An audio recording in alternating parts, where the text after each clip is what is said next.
저는 이 차량은 틀림없이 다시 움직인다라고 보고 있고요. 고객 예탁금이 늘어나야 됩니다. 고객 예탁금이 늘어난다는 것은 이들 종목에 대한 매수할 수 있는 매수 여력의 자금이 증가한다는 거죠. 포스코 퓨처보다 에코프로 BM이 좀 더 현실적으로 거래 대금이 증가하는 추세에서의 모습이 나타나고 있다. 에코프로냐, BM이냐, 퓨처이냐, 이 세 종목 내에서 우리가 투자를 해야 된다라고 보는 관점에서 판단을 해보게 되면,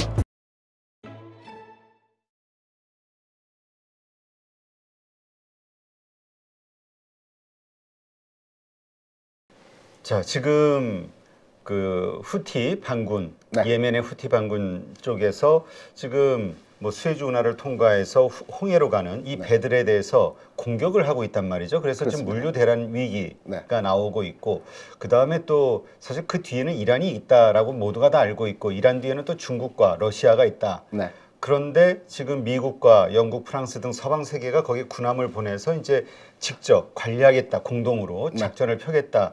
이러한 것들이 혹시나 네. 뭔가 이 어떤 트리거가 돼가지고 네. 뭔가 확전의 빌미가 되는 거 아니냐. 너무 앞서 나가는 분들은 이런 걱정까지도 하긴 해요. 어쨌건 네. 지금 유가가 좀 튀고 있고, 네. 앞으로 이러한 것들이 우리 증시 혹은 세계 경제에 미칠 영향 어떻게 봐야 될까요? 변수로서의. 세계 경제의 변수라기보다는 최근에 그 해상 운임, 그러니까 운송주들에 대한 주가 영향력을 좀 발휘하고 있죠. 수에즈 운하까지, 희망봉까지 돌아서 가야 된다라고 하는데, 저는 그렇습니다. 예멘 반군, 또 그 하마스 관련해서, 또 그 이스라엘 그 분쟁으로 인해서 최근까지의 계속된 그 수에즈 운하 주변으로 한 공격들이 있었습니다. 그게 일시적으로 현상들이 진행되었던 부분들이고요. 만약에 그 부분이 확전이나 어떤 시장에 영향을 미칠 만한 내용으로의 진행이 된다면 유가가 최근 70불 내에서 72불까지 올라오긴 했습니다. 그런데 그 상승폭이 크지가 않습니다. 유가의 상승폭이 최소한 80불까지 움직였어야 된다고 보고 있고요. 여기에 또 그 금 가격이 물론 최근에 상승을 하고 있지만 비교적 상승의 폭이 확전의 가능성을 판단해서 움직임 자체의 모습이 아니라고 보고 있습니다. 왜냐하면 상품 시장은 이러한 시장의 전반의 내용에 대해서 먼저 반응하거든요. 그래서 저는 항상 이러한 내용에서의 흐름들이 나타날 때 상품 간의 흐름들을 판단해 보는데, 지금 판단하는 지점의 상품 간의 흐름들은 이러한 내용에 대해서 크게 반영하지 않고 있다 라는 점에서 내용 이슈로서 뉴스로서는 많이 이제 부각되고 있지만, 투자를 하는 목적에서 판단한다면 그렇게 비중 있게 내용으로 다뤄야 될 흐름은 아니다 라고 개인적으로 판단하고 있죠. 네. 자, 그렇다면 앞으로의 이 증시 방향성, 이제 뭐 산타랠리, 미국은 이미 뭐 산타랠리를 지금 뭐 끝없이 즐기는 것 같고요. 네. 우리는 어떻게 될 것이냐. 결국 대주주 양도세 이슈가 있긴 할 것 같은데, 네네. 뭐 오늘날 하면서 꼭 네. 발표가 될 것 같이 나오는데, 네. 어떻게 봐야 될까요? 타이밍을 놓쳐버렸습니다. 그러니까 대주 양도세 부과를 이제 정부 발표를 하려면 전전주가 최적의 타임이었고요. 늦어도 지난주 상황에서 발표를 했어야 되는데, 이제 이번 주에 뭐 발표를 한다고 하는데, 아니면 내일이나 모레 아니면 주말 정도에 발표를 하겠죠. 왜 타이밍이 늦었냐면 개인 투자자들이 이미 2조 5천억 정도의 매도를 감행을 했습니다. 이 부분에 대해서는 이제 상당한 부분에 있어서 주식이 이제 매도되었던 부분으로 판단이 되고 있고요. 물론 이게 재매수가 되는 부분으로 시장에 다시 들어오겠지만 가격적으로 편차를 줘버렸죠. 12월 초에 팔았던 물량에 대해서 지금 12월 초 대비해서 가격이 어느 정도 올라와 버렸기 때문에 이제 매수 타점을 고려할 겁니다. 바로 사지는 않을 겁니다. 빠지면 사야지, 빠지면 사야지. 이런 그 투자자들의 심리이기 때문에, 내가 판 가격이 있기 때문에, 그래서 타이밍적으로 좀 놓쳤다라고 판단되고 있고요. 이번 주 중에 양도세 부과 완화 정책이 발표된다 하더라도 저는 시장에 아주 큰 영향을 주는 타이밍을 놓쳤고, 장주에 일시적인 변동을 줄 수 있는 내용이 아닐까, 이렇게 시장에 대한 내용으로 해석을 하고 있죠. 그러게요. 그래서 이거 불안해서 팔 사람은 다 팔았고, 네. 혹은 또 살 사람도 다 샀고, 그렇죠. 그래서 지금 그게 발표가 되는 순간 세로 뉴스가 될 수도 있다라는 걱정하시는 분들도 있긴 하더라고요. 뭐 그렇다고 해서 이게 뭐 하방으로 완전히 전환한다라는 부분보다는 일시적으로 튕겨 올라갔다가 다시 내려오는 과정, 오히려 그때가 매수할 수 있는 타이밍이 되지 않을까라고 하고요.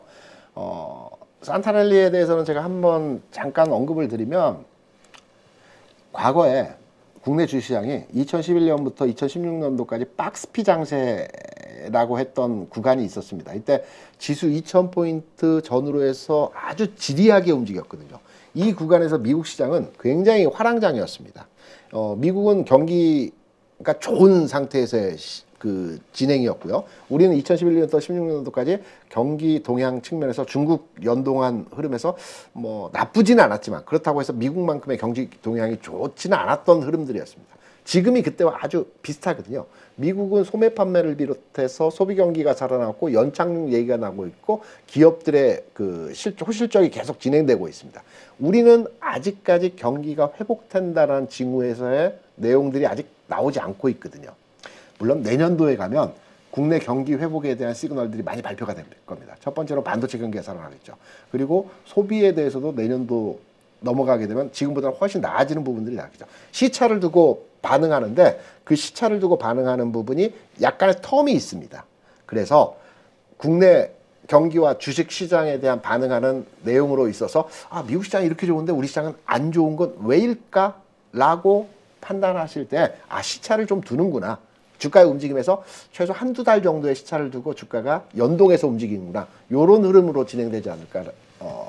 그 산타랠리와 시장의 전체 분위기에 대한 내용도 이렇게 저는 접근해서 해석을 하고 있습니다. 네.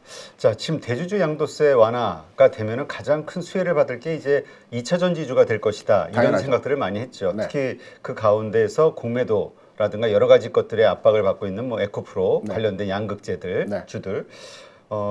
근데 어쨌건 그러한 기대감으로 많이들 올랐어요. 20% 가까이씩 올랐으니까 사전에. 짧게. 지금 네. 어떻게 봐야 될까요? 시점을. 저는 2차 전지는 틀림없이 다시 움직인다라고 보고 있고요. 최근의 상승이 움직임이냐? 그건 아니라고 보고 있습니다. 이 정도의 상승으로 움직임이 나타났다고 볼 수는 없고요. 말씀하신 대로 2차 전지 소재 업종의 종목들이 대주주 양도세와 가장 밀접한 영향도를 받는 종목들입니다. 타이밍적으로 보면 지금 당장의 움직임보다는 내년 1월 또는 2월 정도의 주가 움직인다고 보고 있거든요. 거기에 대한 이유와 배경에 대해서 지금부터 제가 설명을 드려보도록 하겠습니다. 그림 한번 같이 보시면서 말씀을 드려보죠. 2차전지에 대해서도 제가 아마 11월 즈음에 이 시간에 이 자리에 나와서 여러분께 이렇게 말씀을 드렸을 겁니다. 에코프로의 말씀을 드리면서 삼성전자 과거 2000년 주가 수준에서의 상황이 에코프로에 대비해서 등치시켜서 동일한 업종의 산업정망과 동일한 주가 흐름에서의 방향성을 가지고 움직이고 있다. 그래서 그 당시에 삼성전자가 주가가 700원에서 8,000원까지 올라간 뒤에 조정받고 바닥권에서 월봉상으로 두 번의 바닥을 그리고 나서 지금의 주가 수준까지 계속해서 올라왔던 과정에서의 모습을 빗대어서 이차전지 소재 에코프로 대비해서 이 과정에서의 주가 순환에서의 움직임이 나타날 것이다. 라는 측면에서 말씀을 드렸는데요. 에코프로가 월봉상으로 지금 보시는 이 월봉의 그림처럼 두 번의 바닥을 만들어가는 과정이고요. 이 지금 현재 보시는 가격의 진행은 지금 주가 수준이 아니고요. 아마 12월 초, 11월 말 이때 12월 초인 것 같습니다. 이때 여러분께 설명드렸던 부분이고요. 이때 당시에 이제 에코프로 기준으로 해서 이렇게 해석을 드렸죠. 두 번의 바닥을 그려가는 과정에서 63만 원 수준이 저점권이다. 물론 이 근처 가격을 약간의 오차 범위 내에서 흔들림이 나오면서 벗어나기도 했지만 63만 원 정도의 저점권이라고 판단되고 있고요. 그리고 나서 흐름에 있어서 좀 상승하되 이제 완만한 흐름에서 오르내림의 과정이 나타날 것이라는 말씀을 드렸는데요. 지금 주가는 뭐 70만 원 넘어갔죠. 그럼 앞으로 어떻게 될 것이냐? 뭐가 강할 것이냐? 이 흐름에 대한 내용을 판단해 보게 되면 최근 시장에서는 에코프로는 물론 바닥에서 최근에 조금 올라왔지만 에코프로 대비해서 에코프로 BM이나 또 포스코 퓨처엠이나 또는 LNF 같은 종목들이 에코프로 대비해서 주가가 좀 강합니다. 그래서 시장의 주도주가 바뀐 거라고들 이제 판단해서 그 해당 종목에 대한 이제 전환점으로 이제 많이 판단하시는데요. 먼저 LNF부터 말씀드리겠습니다. 시장의 전환점이 아직 바뀐 게 아니고 어떠한 맥락에서 판단한 지점을 찾아야 되는지 설명드리겠습니다. 지금 보시는 그림은 이제 동일 기간으로 해서 이제 상단은 에코프로, 하단은 LNF입니다. 주가 시점에서의 흐름을 보게 되면 LNF는 에코프로 대비해서 그 두 번째 상승 흐름이 진행되지 못한 채 먼저 고점을 찍고 주가 상황에서도 에코프로 대비해서 대략 한 10% 정도 추가 조정을 받으면서 고점도 먼저 찍었고요. 조정의 폭도 더 깊었습니다. 그래서 최근에 주가 탄력적인 측면에서 우리가 흔히 많이 빠졌기 때문에 반등 준다라는 얘기들 많이 하시죠. 이러한 맥락에서 LNF는 최근 내에 좀 비교적 강한 흐름에서의 주가 상황의 모습이 만들어졌습니다. 주도주는 아니란 얘기죠. 그러면 LNF는 앞으로의 주도주로의 대장주가 되기는 좀 쉽지 않을 것이다 라는 측면으로의 그 해석을 하는 부분이고요. 그러면 에코프로와 그 에코프로 BM, 포스코 푸첸 이 3인방의 종목 내에서 그럼 어떤 종목을 향후에 내년 1월이든 또는 2월이든 주가 움직인다라고 본다면 우리가 해당 종목에 포커싱해서 투자를 해야 되는지를 한번 설명드리게 되면 저는 거래 대금 기준으로 해서 판단을 해야 된다고 봅니다. 그리고 이차전지 소재주가 가기 위해서는 몇 가지 충족되어야 할 조건식이 있습니다. 첫 번째는 거래대금, 그러니까 예탁금입니다. 네. 이차전지 소재주가 가장 강했던 지난 7, 8, 9월의 고객 예탁금은 53조, 54조, 55조에 육박하는 시장에 고객 예탁금이 있었습니다. 이게 무슨 말이냐면 이차전지 소재 관련 종목들은 뭐 기관 외국인도 투자하지만 대부분 개인 투자자 위주의 종목군 형태로 진행이 되고 있죠. 개인이 좋아하고 개인이 주로 주도적으로 매매하는 종목입니다. 그래서 고객 예탁금이 늘어나야 됩니다. 고객 예탁금이 늘어난다는 것은 이들 종목에 대한 매수할 수 있는 매수 여력의 자금이 증가한다는 거죠.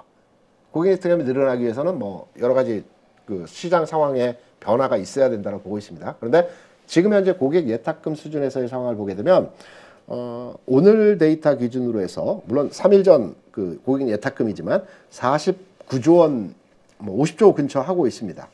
최근에 고객 예탁금을 보게 되면 잠깐 50조를 넘어선 흐름이 진행되기도 했었지만 이거는 뭐 공모주 관련해서 뭐 여러 가지 들어오는 자금들에 대한 빠져나가지 않은 자금에 대한 내용이고요. 전반에 그 11월, 12월 흐름에서 보게 되면 49조, 48조, 50조 못 미치는 상황에서의 고객 예탁금이거든요. 네. 이 돈으로는 힘듭니다. 이차전지 가기 위해서는 50조 미만의 금액으로 이차전지 소재주들이 불같은 상승을 보여주면서 과거와 역동적인 주가 흐름이 나타난다? 어렵습니다. 시장에 돈이 이 정도가 안 됩니다. 최소한 52조, 53조, 54조가 돼야 됩니다. 그래서 첫 번째 체크할 부분은 고객 예탁금이 뭐 53조까지는 아니더라도 51조를 넘어서서 52조까지의 금액이 유지가 된다. 이거는 시장 환경이 일단 만들어졌다는 겁니다. 첫 번째 고객 예탁금 변화의 상황에 대한 주목하셔야 되는 부분이고요. 두 번째는 지난 12월 초에 이제 수출 데이터 정부 발표가 있었는데요.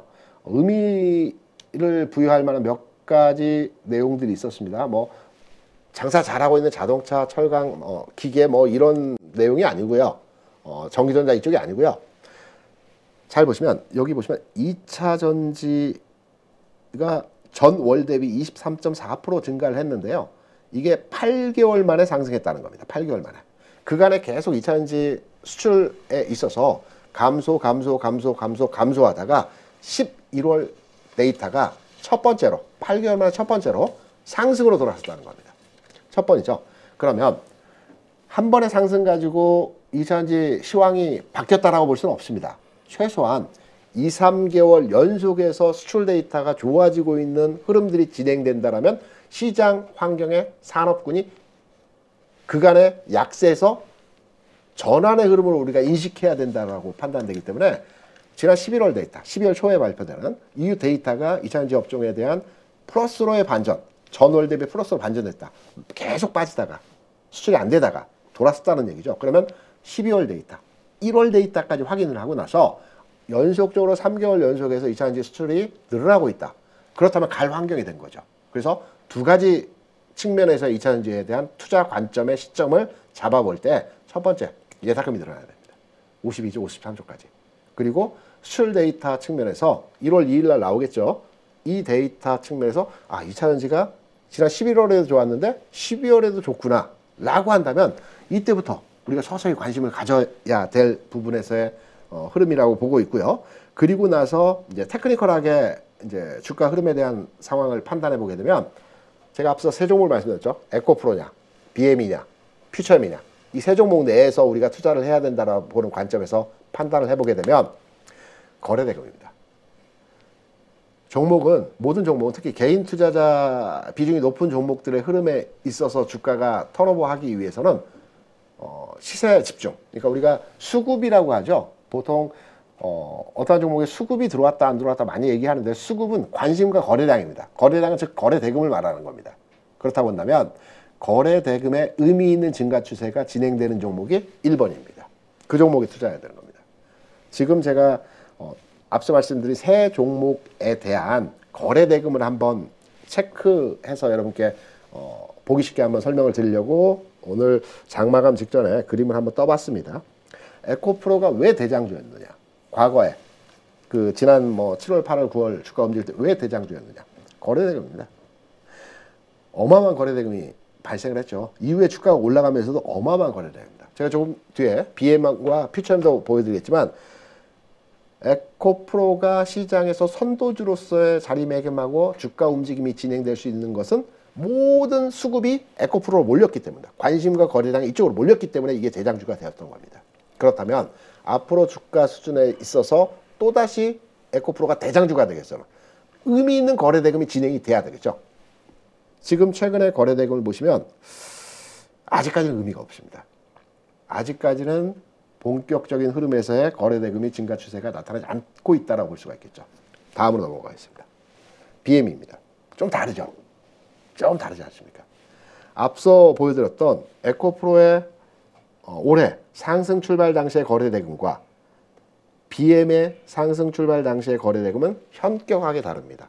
에코프로는 점증하면서 거래대금이 크게 증가했죠. BM은 바닥권에서 움직이면서 상승의 동조화 현상을 이루어지면서 거래대금이 늘어나긴 했지만 이후의 거래대금은 고만. 그리고 마지막 폭발적인 상승 흐름이 나타나면서 큰 거래대금. 그리고 주가 하락을 했습니다. 그런데 최근 거래대금을 보게 되면 에코프로 대비해서 에코프로 BM의 관심과 거래량이 증가하고 있죠. 수급이 이쪽으로 들어오고 있죠. 그래서 에코프로보다는 에코프로가 좀 더 높은 점수로의 향후 주도주, 선도주가 될 수 있는 그 거래대금의 형태를 보여주고 있다는 거죠. 에코프로 BM. 그렇죠. 포스코 퓨처엠만 보겠습니다. 포스코 퓨처엠의 주가 상황을 보게 되면 앞서 에코프로 BM 주가 거래대금 대비해서 최초에 올해 주가가 움직일 때 거래대금이 그냥 쏘였습니다.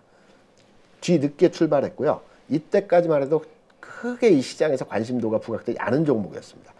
막판에 이제 주가 움직일 때 거래대금이 폭발적으로 상승하긴 했지만 이전 단계에서의 거래대금은 그다지 큰 거래대금이 형성되지 않았죠. 그래서 대장주가 못했거든. 그래서 선도주가 아니었고 리딩 컴퍼니가 아니었고 주도적으로 끌고 가지 못했던 겁니다.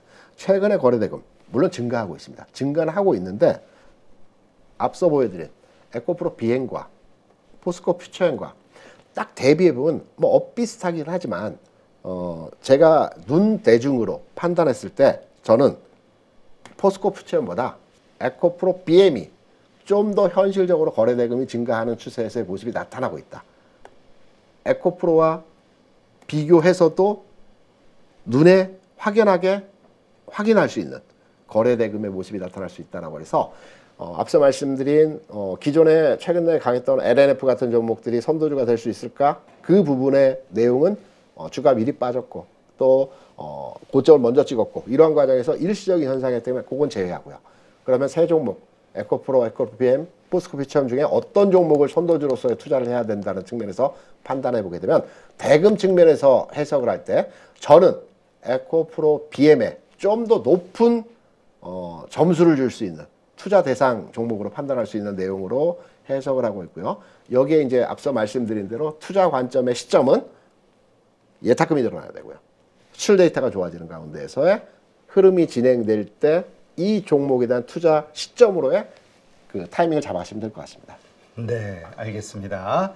네, 방송 보시는 분들 잘 참고하셔서 특히 2차 전지주 들고 있으신 분들은 대응하시면 좋을 것 같군요.